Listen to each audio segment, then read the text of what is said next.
Hey guys, welcome back to this new episode. Welcome back to the Hustlers Club, 11 p.m. Hustlers Club. तो we are being now हम लोग अब episode 5 पर है जो कि thank you so much for joining 11 p.m. Hustlers Club. आज तक हमने 4 episode in previous time cover किया है. तो आज हम लोगों का जो 5वां एपिसोड है जिसमें आप लोगों को बहुत ज़्यादा वैल्यू मिलने वाले है और आप लोगों के एक लाइफ ट्रांसफॉर्मिंग हैबिट फॉर्म होने वाले हैं. Okay, so connect with me, keep stay with me. और आपको eight the end of this episode बहुत ज़्यादा वैल्यू मिलने वाला है जिससे आपके लाइफ ट्रांसफॉर्म होंगे और आप एक रिच माइंडसेट बना पाओगे जहाँ से हम दोनों कुछ ऐसे चीज़ें सीखेंगे ताकि हम लोग अपने लाइफ में सक्सेस हो पाए और उसके अलावा उस सक्सेस में हम लोग बहुत सारा पैसा कमा पाए और अपना खुद का बिजनेस बना पाए और हम अपना ब्रांड बना सके. तो ये सब सीखने के लिए हमें रोज़ एक 30 मिनट का हैबिट्स फॉर्म करने के लिए ये सेशन जो कि है 11 p.m. हसलर्स क्लब शुरू किए हैं हमने. तो यहाँ पे क्या हो गया, एक दिक्कत आज में 11:30 जैसा कुछ हो गया लाइव आने पर, क्योंकि मेरा थोड़ा काम था, मेरा यूट्यूब का एक वीडियो का काम कर रहा था. तो it took me like 30 minutes to grab those things up and complete those. और उसके बाद ही ये यहाँ पे हम लाइव आ सके आज. So again welcome back to the episode 5 11 p.m. Hustlers club 30 minute habit to transform your life. So यहाँ पे हमने प्रीवियसली दो बुक पिक किया था. पहला वाला था जो द साइकोलॉजी ऑफ सेलिंग. तो वहाँ से कुछ ऐसे पॉइंट सीखा जहाँ से हम लोगों को ये पता चला कि हाउ टू अपना माइंडसेट कैसे बनानी है ताकि हम लोग एक अपना प्रोडक्ट सेल कर सके. उसके बाद दूसरा पॉइंट पे हम आते हैं जो कि है अपना बिल्डिंग ब्रांड स्टोरी. हम अपना ब्रांड बनाने के लिए जो वहाँ पे जो नॉलेज चाहिए होता है, जो स्किल्स हमें चाहिए होता है, जो ध्यान, जो पॉइंट्स हम लोगों को नहीं करना है as a brand, as a company. जब आप लोग कंपनी अभी बना भी चुके होंगे या फिर नहीं भी, अगर आप जब बिजनेस खड़ा करोगे खुद का, तो आप लोग ये ध्यान में रखना है कि या फिर आप खुद के यहाँ पे ही आप अपने डेली लाइफ में ही ये चीज़ें आप अप्लाई कर सकोगे ताकि आप बहुत बढ़िया से वो चीज़ें ना करो या फिर वो चीज़ें करो जो आपको एक सक्सेसफुल बिजनेस या फिर एक सक्सेसफुल हासिल बनाने में आपके मदद करे और आपको ढेर सारा पैसा कमा के दे. ओके, तो यहाँ पे एक बहुत सारा अच्छा बुक, जो बहुत सारा रिच बुक डोनाल्ड मिलर का, ये लेट मी ओके सो बहुत बढ़िया बुक एक है जो है the psychology the building A brand story by Donald Miller. तो ये बुक हम लोगों ने स्टार्ट किया था, तो ये हम पढ़ रहे हैं अभी. तो इसका लास्ट एपिसोड में हमने पहली चैप्टर जो था उसको कंप्लीट किया है. तो आज we are on the second chapter. Okay, हम लोग सेकेंड चैप्टर पे है अभी, which is the secret weapon that will grow your business. और इस बुक से हम लोग बहुत ज़्यादा कुछ सीखने वाले हैं. Guys I am telling you, अगर आपने इस 4 एपिसोड आपने ज्वाइन नहीं किया है तो I highly recommend go join it, otherwise you will miss a hell lot of things. क्योंकि वो सब ने कुछ ऐसे पॉइंट्स हमें सीखने को मिला जहाँ से हम अपना कुछ ऐसे गलतियाँ ना करें अपनी प्रोडक्ट्स बनाने में या फिर प्रोडक्ट सेल करने में या फिर अपने बिजनेस का जो ब्रांड क्रिएट करने में या फिर अपना जो आइडेंटिटी बताने में. वो बहुत ज़्यादा वैल्यूबल था, मुझे लाइफ में नहीं पता था. और इस फर्स्ट चैप्टर को पढ़ने के बाद ही ऐसा कुछ मुझे खजाना मिल गया जैसे कि अब मैं यूज़ कर सकता हूँ. ओके, एक्चुअली कल से मैंने सोया नहीं है. I have not slept properly from the last 2 days. सिर्फ पहले दिन परसों 1 घंटा सोया, कल लाइक 2 hours जैसा कुछ सोया है. तो आज I don't want to sleep today as well. बहुत ज़्यादा काम करना है. I am really excited actually to talk with you guys, to do my work, to make videos for you and to code. I love coding so and let's start. हमारा ये जो session होता है, हर एपिसोड 3 हिस्सों में divide होता है. तो पहला एपिसोड होता है in 5 minutes we will discuss about the previous chapters. हमने क्या सीखा था, we will discuss about that. और हमने हमारा अभी 5 minutes I think we have covered just for that part. And after that 5 minutes we cover हम लोग क्या कवर करते हैं. ओके, हम अपना टाइम देख लेते हैं. Okay, just a second guys, just a second. So it's 4:31. सो हमारे पास अभी भी like 20 seconds है to discuss. And for the next 20 minutes we read the books one line by line. And so मैं explain करके जाता हूँ क्या क्या वहाँ पे होता है, क्या क्या नया चीज़ें हमको सीखने को मिला है. And I highlight those things क्योंकि आज मैं बुक यूज़ नहीं कर रहा हूँ, तो इसलिए मैंने स्क्रीन शेयर कर रहा हूँ एक बुक PDF को यहाँ पे एक्सप्लोर करके, और उसके बाद at the last 5 minutes also we discuss about the things that we have learn that day. Okay, so let's start guys. I am really excited. I hope you guys are too. So बहुत ज़्यादा value मिलने वाले हैं, बहुत कुछ सीखने वाले हैं हम. और अगर आपने अभी तक चैनल को सब्सक्राइब नहीं किया है तो hit the like button and subscribe this channel right now. और उसके बाद साथ में मेरे डिस्क्रिप्शन पे जो हमारे WhatsApp community 11 PM hustlers club का व्हाट्सएप कम्युनिटी का लिंक दे दूंगा. आप ज्वाइन कीजिए वहाँ पे, क्योंकि वहाँ पे कुछ ऐसे एक्सक्लूसिव पर्क्स आपको मिलने वाले हैं, एक्सक्लूसिव चीज़ें आपको मिलने वाला है जो मैं असल में फ्री में नहीं देता, लेकिन वो सब भी आप वहाँ पे फ्री में आपको मिल जाएगा. और साथ में हम लोग ये एक्सप्लोर करेंगे कि what we need to do, and सबसे ज़्यादा अपडेट्स वहाँ पे आप लोगों को ही मिलने वाले हैं. तो join that community right now. I think मैंने लिंक वहाँ पे नहीं दिया है, तो क्या मुझे लिंक देना चाहिए? अभी नहीं, बाद में दे दूंगा. Okay, so at the end of this video I will quickly go and add the link of the WhatsApp community. Join there. आपको वीडियो खत्म होने के बाद जस्ट विद इन 2 minutes आप चेक करें, आपको लिंक मिल जाएगा. और एक okay, let's start.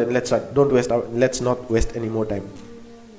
Chapter 2, the secret weapon that will grow your business. To help you grow your company, I'm going to guide you in simplifying your message into sound bites that come from 7 categories. Okay, great. Once you have these 7 messages down, any anxiety you experience talking about your brand will subside and customers will be more attracted to what you offer. We're going to figure out your customer's story and place ourselves right smack in the middle of it. So यहाँ पे बढ़िया author अपने clear message को यहाँ पे दे रहा है कि वो हमें क्या सिखाने वाला है. एक साउंड बाइट देने वाले हैं जो कि 7 कैटेगरीज से आएगा, और वहाँ से हम अपना जो एक्सपीरियंस है, लाइक हम अपना बिजनेस को बड़ा कर सकेंगे, और वहाँ पे अपने खुद को रख लेंगे कि how customers think about us. Now story is atomic. Okay, story is atomic. It is perpetual energy and can power a city. Story is the one thing that can hold a human being's attention for hours. Okay, so यहाँ पे अगर आपने इस line का meaning, इस paragraph का meaning हमारे previous chapter से आते हैं. अगर आपने नहीं देखा episode, go there and read that, actually watch that video.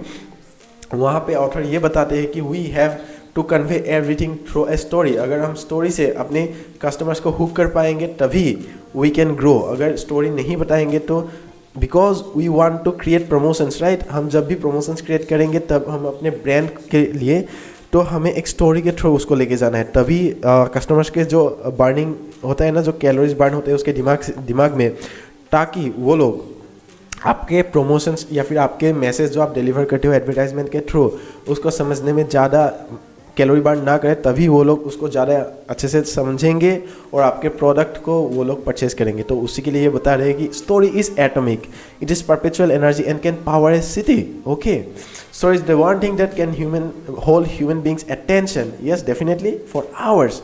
जैसे कि मूवी में हम लोग एक स्टोरी को देखते रहते 3 घंटे लगातार, right. So that is the power of a story.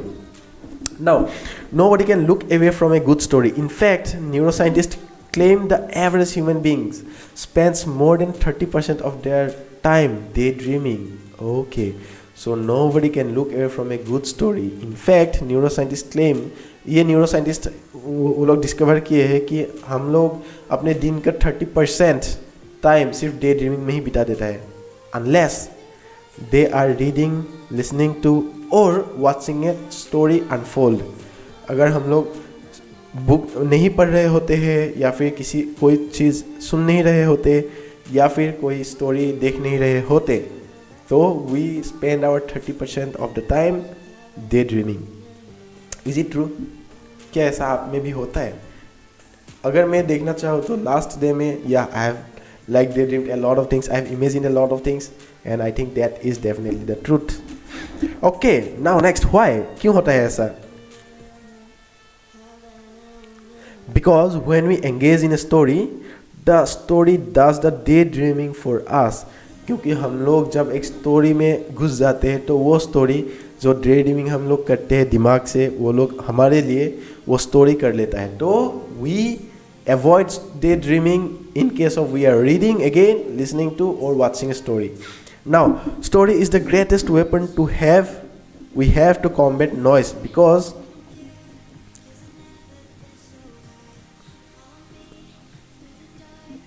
okay कहाँ था मैं greatest we have a combat noise because it organizes information in such a way that people are compelled to listen.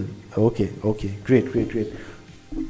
तो यहाँ पे स्टोरी जो इसको एक greatest weapon बताया जा रहा है जहाँ से हम अपने नॉइस को हरा लेते, वी डिफीट, हम नॉइस से लड़ते हैं. हमारे दिमाग में बहुत ज़्यादा नॉइसेस होते हैं, राइट. तो अगर आप मेडिटेशन इसलिए किया जाता है ताकि ये नॉइसेस को हम ऑर्गेनाइज कर सके, इस नॉइस को हम अवॉइड करके उस नॉइस को हम शांत कर सके ताकि हम अपने दिमाग में ज़्यादा फोकस ला सके. तो उसी का कारण है स्टोरी भी इस नॉइस को ऑर्गेनाइज करके शांत कर देता है too, and we get involved into that story. Now story makes music out of noise. Okay, story एक म्यूजिक बना लेते हैं उस नॉइस से. Living in Nashville, I have learned quite a bit about the difference between music and noise. Nearly half our friends here are musicians. I'm always amazed at their talent. Hardly a dinner party goes by without somebody grabbing a guitar. Okay, तो ये personal चीज़ें हो गया जो अब दोस्त के बारे में बता रहे हैं, जहाँ के उनके दोस्त बहुत ज़्यादा म्यूजिशियंस है, most of their friends, and they usually grab a guitar when they are partying. That happens always. So I could summarize what I have learned about the difference between music and noise by saying my friend make music and I make noise. But there's actually some complicated silence involved. Okay, so ये थोड़ा depth meaning था जहाँ पे noise और music का जो difference है वही है कि जो वो उसके दोस्त गाते हैं वो है म्यूज़िक और जो ऑथर खुद गाते हैं वो है नॉइस, जहाँ पे कॉम्प्लिकेटेड साइलेंस इन बीच में वो डालते जाते हैं. हालांकि वो भी गाते ही है लेकिन वो सुनने को नॉइस जैसा होता है क्योंकि he don't know how to perform that properly. Technically speaking, music and noise are similar. Both are created by traveling sound waves that rattle in eardrums. Music, however, is noise that has been submitted to certain rules that allow the brain to engage on a different level. If I played you a recording of a dump truck backing up, birds chirping and children laughing, you would not remember those sounds the next day. But if I played you a beatless song, you would likely be humming it for a week. Okay, तो अगर वहाँ पे यही बता रहे हैं कि however noise और म्यूज़िक ऑलमोस्ट सेम ही होता है, जहाँ पे हमारा ईयर ड्रम्स को वो लोग प्रेशर देते हैं और हम लोग दिमाग से उसको सुनते हैं. लेकिन द मेन डिफरेंस इज वहाँ पे क्या होता है, the brain music is basically music में क्या होता है, वो जो हमारे बीट अंदर में जाते हैं, that creates a pattern inside our brain and that is the difference.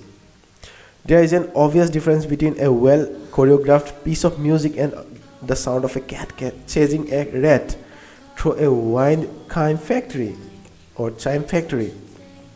which is the equivalent of the average corporate website keynote speech or elevator pitch. Okay, the brain remembers music and forgets about noise, just like the brain remembers some brands and forgets about others. Okay, तो यहाँ पे एक अंदर का चीज़ यहाँ पे दिया हुआ है कि the brain remembers music.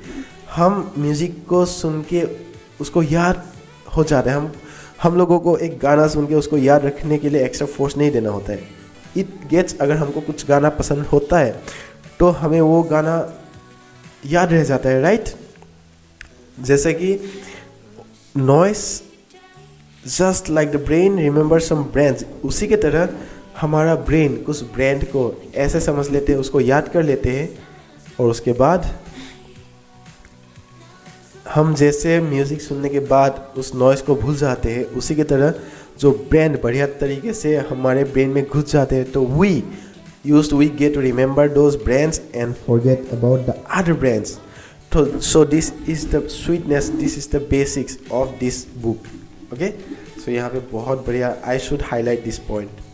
Let's highlight it. and I can't highlight it right now. Okay, story is similar to music. A good story takes a series of random events, distills them into the essence of what really matters. There is a reason the final cut of a movie is called a final cut. Prior to the theatrical version, a film has gone through rounds upon rounds of edits, omissions, revisions, and deletions. Sometimes entire characters end up on the cutting room floor. Why? Because storytellers have filters to cut out the noise. If a character or scene doesn't serve the plot, it has to go. तो story भी एक जो हमारे दिमाग में जो ये author बता रहे हैं कि that story is similar to the music, क्योंकि एक स्टोरी क्या होता है, लाइक ए म्यूजिक एक पैटर्न क्रिएट करके हमारे दिमाग में घुस जाता है, जहाँ से बाकी का noise we forget about the noise and we get involve into that story. और एक मूवी को बनाने में स्टोरी राइटर या फिर वहाँ का जो क्या होता है, बहुत सारा राउंड्स ऑफ एडिट होता है, उसमें रिवीजन होता है, डिलीट्स होता है. तो कभी कभी एक फुल्ली कैरेक्टर उस मूवी से हटा दिया जाता है at the time of edit, क्योंकि that character was basically creating the noise, not a story, not contributing in the story, right? Same way. So when clients want to add bunch of confusion to their marketing message, I ask them to consider the ramifications of doing so if they were writing a screenplay. I mean, what if the Bourne Identity were a movie about a spy named Jason Bourne searching for his true identity, but it also included scenes of Bourne trying to lose weight, marry a girl, pass the bar exam, win a Jeopardy, and adopt a cat? The audience would lose interest, right? When storytellers bombard people with too much information, the audience is forced to burn too many calories organizing the data. As a result, the daydream walk out of the theater, or in the case of digital marketing, click to another site without placing an order. So this is a piece of gold. अगर आप यहाँ पे देख सकते हो तो this is just a piece of gold यार. तो बहुत कुछ ज़्यादा यहाँ पे सीखने को हमें मिल जाएगा अगर आप गौर से देखोगे. यहाँ पे क्या हो रहा है, जब जो हम मार्केटिंग मैसेज हम बना रहे होते अपने ब्रांड के लिए, अपने प्रोडक्ट्स के लिए, यहाँ पे we have to think it like a screenplay. हम जो बनाने वाले हैं उसको एक स्क्रीन प्ले के जैसे सोचना है. आप मान लीजिए द बोर्न आइडेंटिटी जो मूवी है, जहाँ पे जेसन बोर्न अपने ट्रू आइडेंटिटी को ढूंढने में निकल जाता है, बट उसी मूवी में अगर ये भी दिखा देता है कि वही बोर्न अपना अपना वेट लूज़ करने में लगा हुआ होता है, अपने पसंदीदा लड़की को मैरी करने के लिए जो स्ट्रगल होते हैं वो भी कर रहे होते हैं. तो पास द बार एग्ज़ाम, जो एग्ज़ाम है वो भी पास करने में लगा हुआ होता है, एक जेओपार्डी भी जीतने में लगा हुआ होता है, एक बिल्ली को भी एडॉप्ट करने में लगा हुआ होता है. तो क्या होगा, यस द ऑडियंस विल, आप क्या करोगे, उस मूवी से आपका इंटरेस्ट हट जाएगा और आपका अंदर में जो स्लीपिंग वाला जो डे ड्रीमिंग ब्रेन है वो बाहर निकल आएगा and you will walk out of the theatre. So आप वो मूवी नहीं देखोगे, क्योंकि यहाँ पे टू मच इन्फॉर्मेशन दिया जा रहा है और आपको समझने में वहाँ पे बहुत ज़्यादा ब्रेन का एनर्जी आपको बर्न कर रहा हो, आपका ब्रेन बहुत ज़्यादा एनर्जी बर्न कर रहे होते हैं. तो that is the secret. So ये this is just a piece of gold guys. Please remember it, write this, just pause this video and write it down. It will make you a lot of things. As a result the day okay ये ख़त्म हो गया. तो उसी का like हम अगर यहाँ का डिजिटल मार्केटिंग का केस हम यहाँ पे ले लेते हैं तो क्या होगा, हमारा जो यूज़र्स है वो लोग कहीं और किसी आपके कंपेटिटर्स के वेबसाइट पर क्लिक कर लेंगे and you will lose the customer. Why do many brands create noise rather than music? It's because they don't realize that they are creating noise. They actually think people are interested in the random informations they are rolling out. So this is spelling mistake, this should be are rolling out या फिर doing out. Okay? तो ऐसा क्यों होता है कि ज़्यादातर brands noise बना लेता है, they create just noise rather than music. Because वो ब्रांड्स ये समझ ही नहीं पाते कि ज़्यादा इंफॉर्मेशंस दिमाग से हट जाता है, पीपल लाइक कस्टमर्स के दिमाग में घुसता ही नहीं है. So we have to remember that point. This is why we need a filter. The essence of branding is to create simple, relevant messages we can repeat over and over so that we brand ourselves into the public consciousness. तो यही हो रहा है कि हमें एक filter चाहिए होगा. अगर हमें अपना ब्रांड बनानी हो, तो हमें खुद को एक ब्रांड बनानी हो, तो हमें एक सिंपल रेलिवेंट मैसेज चाहिए होगा जो हम बार बार रिपीट कर सकते हैं और वो कस्टमर्स हमारे ऑडियंस के दिमाग में घुस जाए. So that is the secrets of creating the brand. So if you are still here guys, comment it right now. Let me check kitna time, how much time we have covered. Do we have still time? Okay, that's 20 minutes and we have 5 more minutes guys. We have 5 more minutes. So let's go. We have बहुत सारा information मिलने वाला है. You will be loving it guys, you will be loving it. Let me do one thing, just one thing. Let me do one thing guys. Let me join. Okay, cool. Fantastic.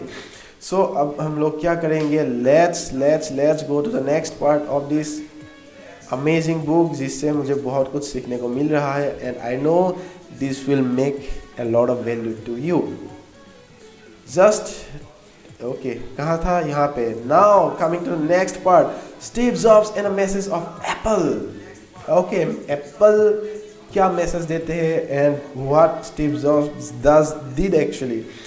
Apple grew much larger only after Steve Jobs began filtering his message through the lens of story. Transforming in his thinking happened after working with and partially creating the genius storytelling factory that is Pixar. When Jobs came back to Apple after being surrounded by professional storytellers, he realized story was everything. ऐसा हुआ था. Guys, do you remember? यहाँ पे क्या हो रहा है?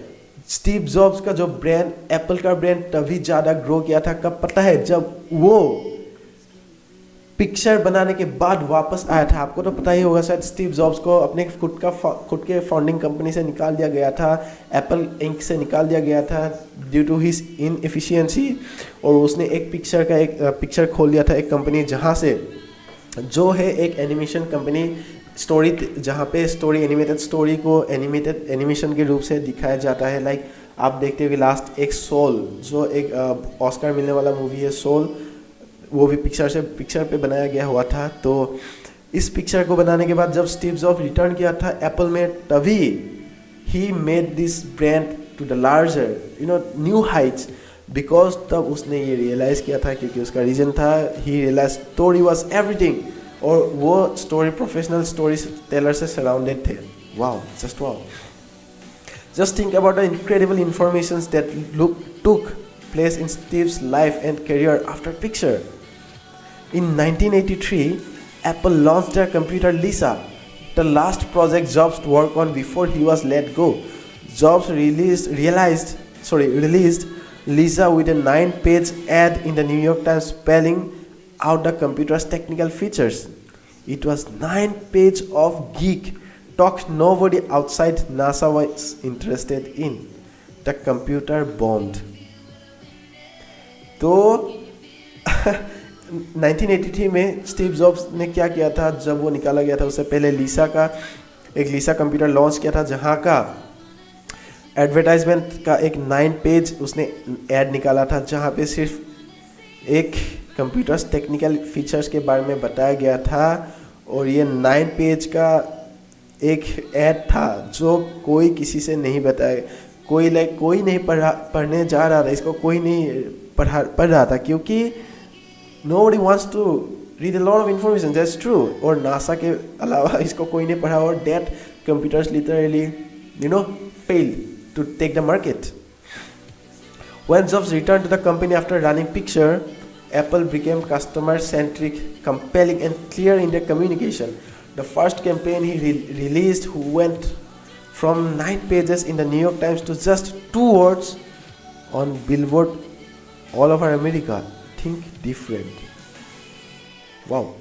So think different का जो आपका ये टैग है, ये सिर्फ तब आया था स्टीव जॉब्स के दिमाग में जब वो पिक्चर्स के बाद वापस लौट के आया था. तब तक वो स्टोरी टेलिंग सीख चुका था और तब तक उसको ये सीक्रेट मालूम हो गया था कि the story is ultimate and simple story is everything. Simple message is everything. So उसने सिर्फ 2 वर्ड्स यूज़ किया, जहाँ पे पहले वो उसने 9 पेज का एक कैंपेन लॉन्च किया था. उसके अलावा सिर्फ now he uses this 2 words, think different. This is the difference guys. यही के लिए, इसी चीज़ के लिए आपको बुक पढ़ना चाहिए. इसी चीज़ के लिए आपको रिकमेंडेशंस फॉलो करना चाहिए अमीर लोगों का. अगर आप अमीर बनना चाहते हो, सक्सेसफुल लोगों के रिकमेंडेशन आपको सुनना चाहिए. क्योंकि क्या होता है कि in the books, you know, world's top richest people, top successful people always recommends read books. And I followed that. We must follow that कि हम लोग एक अच्छा सा हैबिट फॉर्म करें जहाँ से हमको सीखने को मिलते रहे ताकि हम अपना लाइफ में उसको इम्प्लीमेंट करके we become the great one of ourselves, the biggest one, the successful version of ourselves. Guys, इसी बुक को मुझे पढ़ना पहले चाहिए था यार. I should have read this book long ago. Now I miss it. But still, thank you so much दोस्त. मेरा एक दोस्त था जिसका नाम है अफजल. सॉरी, वो उसका नाम था Badrul Islam. So thank you Badrul. तो आपके actually I call him Wafa because he has his own company call Wafa bags. तो his name starts with ba and his wife's name starts with fa. So thank you दोस्त, आपने इसको मुझे रिकमेंड किया. And shout out to you. And let's guys, I think we have crossed the limit of 20 minutes and let's continue this book tomorrow. Okay, आप सीखते रहिए. आप join to this WhatsApp community right now. Again, I'm giving the link of our WhatsApp community of 11 PM Hustlers Club right in the description. In 2 minutes आप उसको click करें और join to this amazing 11 PM Hustlers Club. इस club पे आप join कीजिए और हमें एक साथ आगे बढ़ते जाना है और हमें बहुत कुछ सीखने को मिलेगा. You will rock guys. I know. I believe on you hustlers. मुझे पता है you will make it. And let's learn something amazing tomorrow, something life-changing tomorrow. Form the next habit. And guys, I'm finishing this stream for today.